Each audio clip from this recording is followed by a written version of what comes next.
الشيطان الرجيم بسم الله الرحمن الرحيم الحمد لله رب العالمين وصلى الله على سيدنا محمد وآله وصحبه أجمعين اللهم رب اشرح لي صدري ويسر لي أمري واحلل عقدة من لساني يفقه قولي اللهم فقهنا في الدين وعلمنا التأويل برحمتك يا أرحم الراحمين.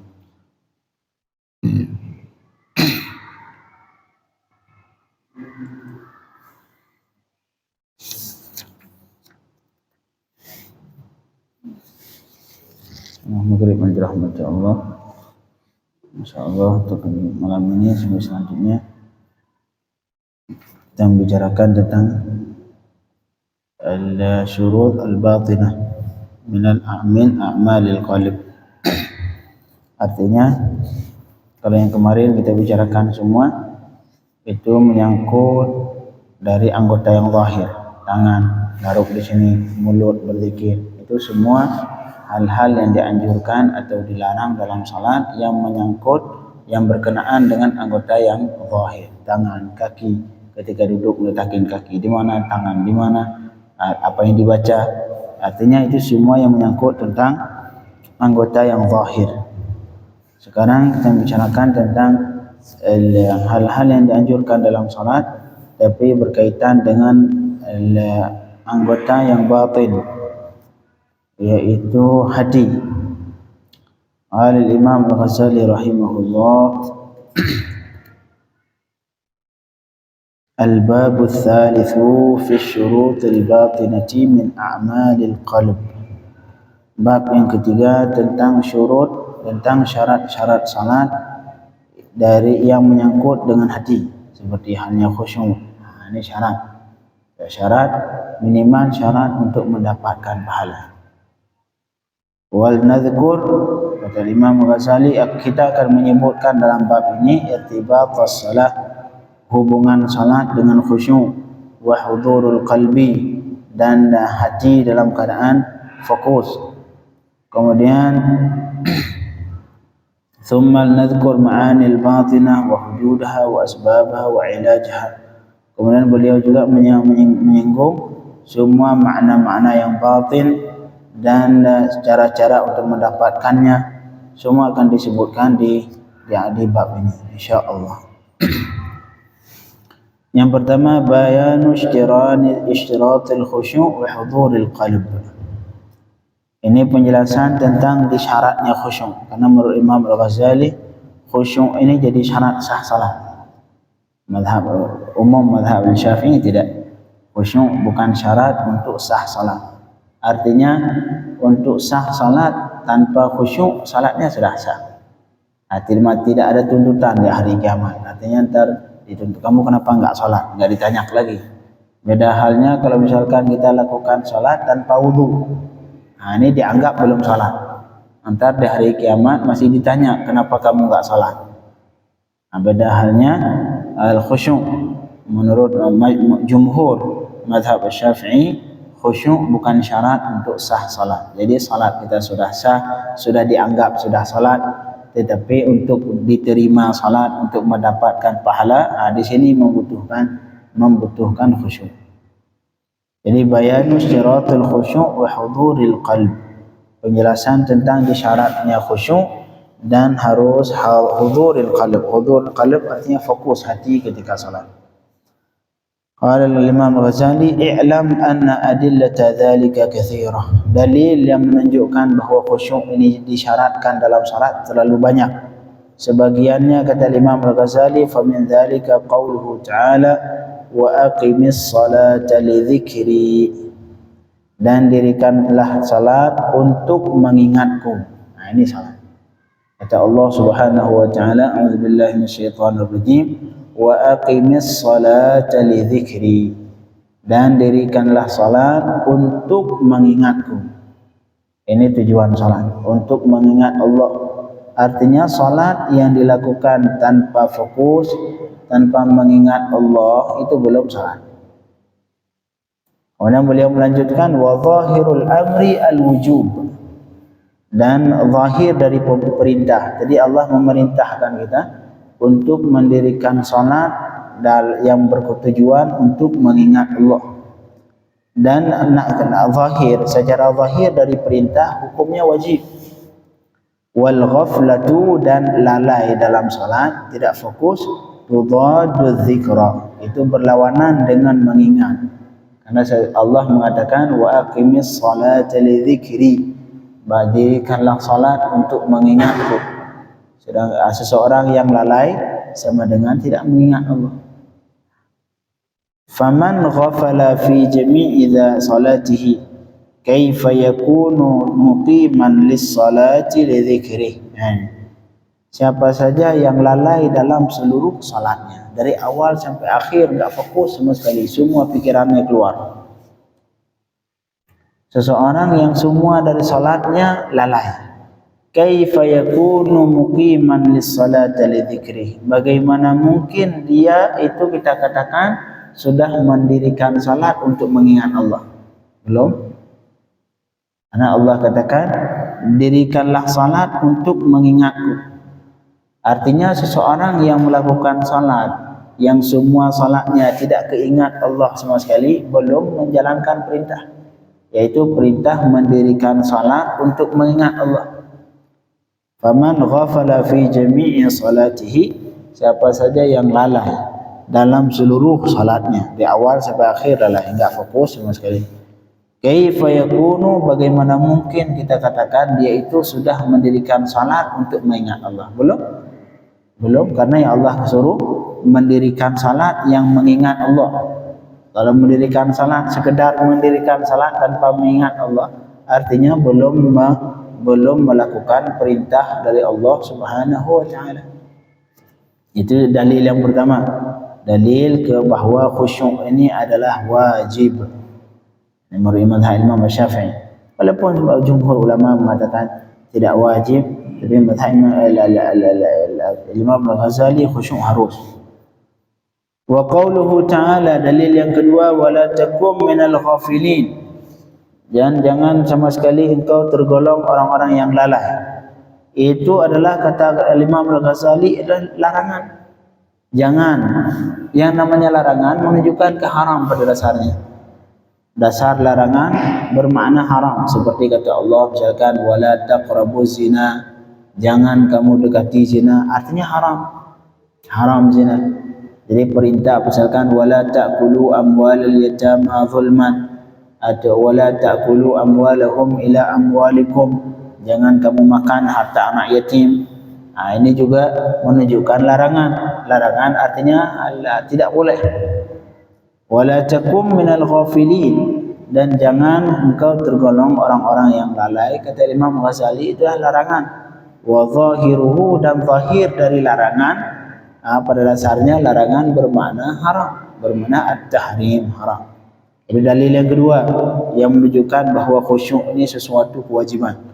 Dalil yang ketiga, perkataan Allah Subhanahu wa taala, hatta ta'lamu ma taqulun. Ini yang ayat yang pernah kita baca sebelumnya. Ayat dilarang salat orang yang sedang mabuk. Orang yang sedang mabuk, wala taqra ya ayyuhalladzina amanu la taqrabus salata wa antum sukara hatta ta'lamu ma taqulun. Orang yang sedang mabuk dilarang salat sampai sadar kembali. Sehingga orang yang misalkan lagi mabuk salat, enggak sah salat. Orang lagi mabuk salat enggak sah salat. Artinya di sana Allah mengatakan dilarang salat orang lagi mabuk karena dia tidak fokus. Karena tidak bisa fokus dengan yang sedang dilakukan dalam salat. Hatta ta'lamu ma taqulu, sampai kata Allah jangan salat ketika mabuk sehingga sampai kalian mengetahui apa yang kalian katakan dalam salat. Artinya orang mabuk kenapa dilarang salat? Karena dia tidak mengetahui apa yang diucapkan dalam salat. Orang mabuk. Orang khusyuk sama? Orang yang lalai dalam salat enggak khusyuk sama seperti orang mabuk. Artinya tidak mengetahui apa yang diucapkan. Dengan bukti selesai pengen rukuk baru keingat tadi baca Fatihah atau tidak.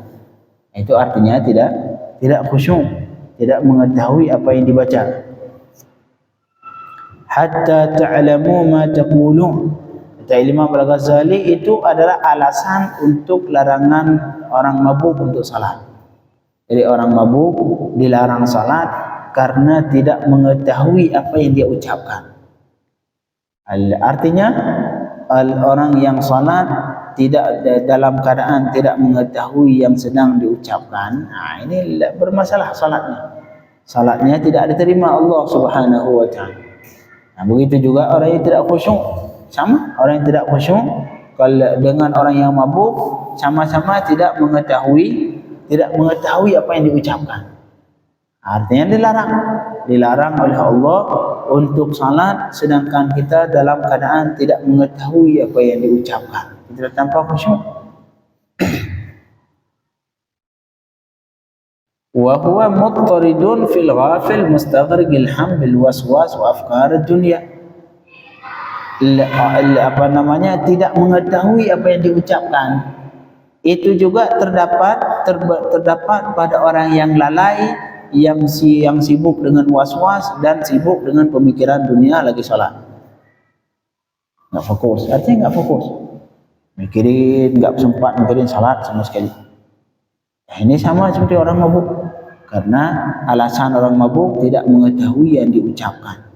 Begitu juga orang yang lalai, sibuk dengan yang di luar salat, pikirannya fokus dengan di luar salat, tidak fokus dengan yang sedang dilakukan. Dia sama persis seperti orang mabuk yang hukumnya dilarang salat. Dilarang salat orang mabuk. Orang yang tidak, artinya seperti kita dituntut, diwajibkan untuk khusyuk dalam salat. Ini banyak dalil. Kemudian dalil yang lain kata Imam Al-Ghazali rahimahullah, hadis Nabi sallallahu alaihi wasallam. Ini diriwayatkan oleh Imam At-Tirmidzi. Innamas salatu tamaskunun wa tawadhu'un. Salat ini hanya saja salat itu adalah tamaskun, menampakkan kemiskinan, menunduk di hadapan Allah Subhanahu wa taala. Wa tawadhu'un, dan tawadhu' di hadapan Allah. Tapi kalau misalkan kita lagi salat pikiran kemana-mana, enggak ada tawadhu', enggak ada penghambaan diri, tidak ada rasa merendahkan diri di hadapan Allah sama sekali. Karena tidak khusyuk. Beda halnya orang ketika salat khusyuk, itu benar-benar menampakkan diri di hadapan Allah bahwa beliau itu adalah orang yang lemah, sangat membutuhkan Allah Subhanahu wa taala.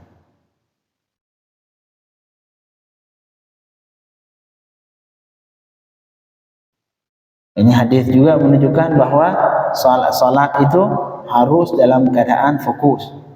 Innamas salatu, hanya saja salat itu baru dikatakan salat, harus dalam keadaan salat yang tawadhu, salat yang tamaskun, yang orang yang musalli tadi, orang yang sedang salat merasakan menampakkan kemiskinan, menampakkan rendah diri di hadapan Allah Subhanahu wa taala. Ini dia, artinya ada hati. Apabila hatinya tidak fokus sama sekali, artinya belum dapatkan salat. Salat dinamakan salat yang tamaskun dan tawadhu. Seseorang yang salat tanpa tawadhu, tanpa tamaskun, belum salat. Nah, di sini juga dipahami bahwa syarat salat harus khusyuk. Kemudian juga di hadis yang lain, Al-Imam Al-Ghazali menyebutkan man lam tanhahu. Ini hadis diriwayatkan oleh Imam At-Tabrani. Man lam tanhahu salatuhu 'anil fahsya'i wal munkar lam yazdad minallahi illa bu'da. Ini yang takut. Seseorang yang salatnya belum bisa mencegah dari perbuatan keji dan munkar, dia salat, tapi salatnya itu belum bisa mencegah dia dari melakukan yang keji dan munkar. Artinya salat jalan, maksiat jalan. Ini bagi dia lam yazdad minallahi illa bu'da. Dia itu tidak menambah hubungannya dengan Allah, melainkan semakin jauh. Artinya semakin hari semakin jauh. Ustaz, dia salat walaupun dia salat, karena salatnya belum bisa mencegah dari perbuatan keji dan munkar. Artinya harus khusyuk. Karena salat, seseorang baru bisa meninggalkan perbuatan munkar perbuatan maksiat jika mengingat Allah. Jika mengingat Allah, mengingat takutnya azab, baru saat itu ada perasaannya sudah tertahan dikit untuk melakukan maksiat. Bahkan dia salat, sudah takut ke Allah, entar terhenti di maksiat, kira-kira udah mau melakukan maksiat lagi, sudah masuk waktu salat setelah itu, masuk waktu salat setelahnya, akhirnya dia ketahan lagi maksiat. Setelah itu tiba-tiba pengen maksiat, datang lagi waktu salat yang baru, ketahan lagi. Maka di sini kita bisa mengetahui hikmah kenapa salat itu sehari sampai 5 kali. Beda halnya haji seumur hidup sekali. Puasa setahun sekali. Kalau salat tidak, per hari, yang pertama setiap hari, dan enggak cukup setiap hari harus diulang 5 kali. Subhanallah. Itu belum lagi salat sunnah yang fardu saja setiap hari harus 5 kali. Itu tujuan untuk apa? Supaya ini salat mencegah dari perbuatan keji dan munkar. Nah, misalkan kita sudah pengen melakukan maksiat, tiba-tiba masuk waktu salat, tahan lagi. Tapi salat yang benar, salat yang khusyuk, salat yang menambahkan takut kepada Allah Subhanahu wa taala, salat yang khusyuk. Akhirnya dengan kita salat semakin takut ke Allah Subhanahu wa taala. Terus pasti ketahan. Pasti setelah itu hati kita tertahan untuk tidak melakukan maksiat. Sedangkan orang yang salatnya tidak bisa mencegah dari keji dan mungkar, lam yazdad minallahi illa bu'da. Dia itu tidak bertambah hubungan dengan Allah, melainkan semakin hari semakin jauh. Semakin hari semakin jauh dari Allah Subhanahu wa taala. Kemudian Imam Ghazali menambah, wa salatul ghafil la tamna' minal fahsya'i wal munkar. Ini salat siapa yang tidak mencegah dari yang mungkar? Itulah salat si ghafil. Salatul ghafil, salat orang yang lalai, tidak khusyuk, tidak mungkin mencegah dari fahsya'i wal munkar. Tak mungkin.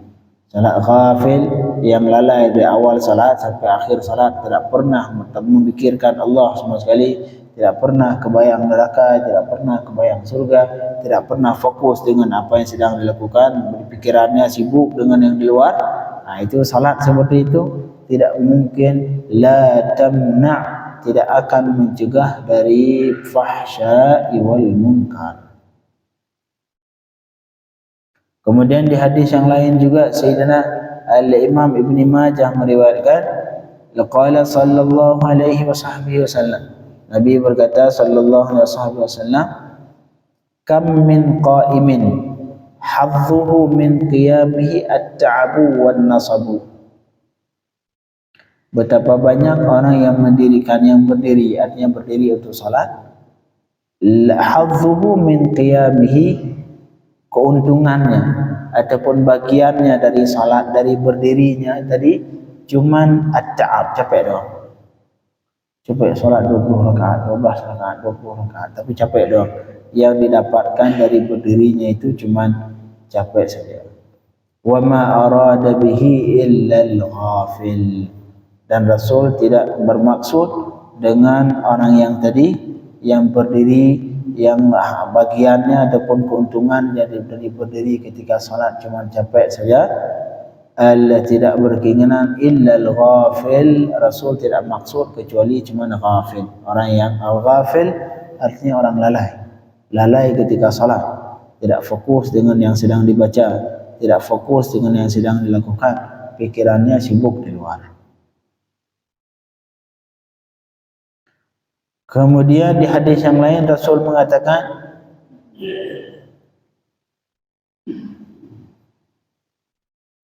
laisa lil 'abdi min salatihi illa ma 'aqala minha.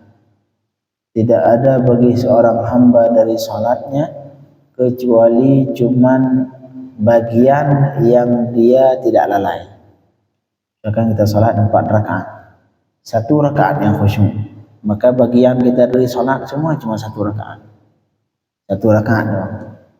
Nah, misalkan kita salat dari awal sampai akhir cuma ketika Fatihah doang khusyuk, maka jatah kita dari salat semua adalah cuma Fatihah. Laisa lil 'abdi min salatihi illa ma 'aqala minha. tidak bagi seorang hamba dari salatnya kecuali cuman apa yang dia tidak lalai, yang dia sempat memikirkan dalam salat. Nah, itu artinya khusyuk. Dari semua salat dari awal sampai akhir, yang jatah kita yang akan kita ada ambil hasilnya nanti di hari kiamat cuman bagian di mana kita tidak lalai. Misalkan 4 rakaat kita salat, kita bisa khusyuk cuman di rakaat keempat, ya kan?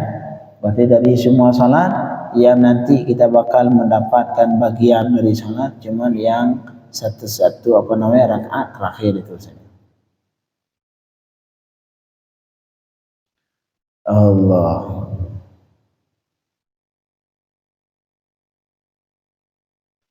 Kemudian wa tahqiqu fihi, kata Imam Ghazali, ini kesimpulan, beliau mengambil kesimpulan wa tahqiqu fihi anna al-musalli munajin rabbahu.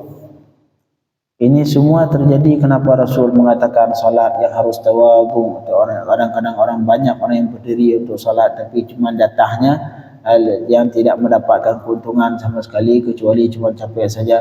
Kemudian seseorang dari salatnya tidak diperhitungkan kecuali cuma tempat di mana dia khusyuk saja. Ini semua alasannya kenapa? Annal musalli, karena orang yang salat munajat rabbahu, itu sedang bermunajat dengan Allah. Kalau bahasa kita mungkin sedang berdialog dengan Allah Subhanahu wa taala. Wal kalamu ma'al ghaflah, sedangkan berbicara tapi diiringi oleh kelalaian. Kita dialog, cuma pikiran di luar.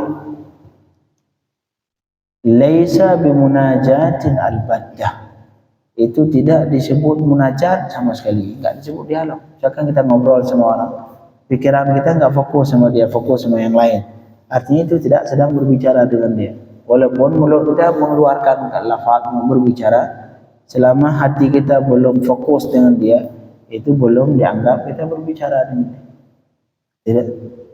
Karena orang salat, kata Imam Al-Ghazali, munajin rabbahu, itu sedang bermunajat, berdialog dengan Allah. Sedangkan berbicara diiringi kelalaian tidak dinamakan munajat. Laisa bimunajatin albattah. Dan berbicara sedangkan dalam keadaan lalai tidak disebutkan munajat sama sekali, tidak dianggap dialog. Maka dari sini ini semua dalil yang membicarakan tentang keharusan khusyuk dalam melakukan salat. Karena yang hadis terakhir tadi, seseorang hamba tidak mendapatkan jatah dari salatnya kecuali cuman di tempat di mana dia khusyuk. Bisa khusyuk 1 rakaat, berarti jatah kita 1 rakaat. Bisa khusyuk setengah rakaat, berarti jatah kita setengah rakaat. Bisa khusyuk 1/10, ya 1/10 dari salat, itulah jatah kita. Laisa lil 'abdi min salatihi illa ma aqala minha, tidak dapat jatah bagi seorang hamba dari salatnya kecuali cuman ukuran apa yang dia tidak lalai.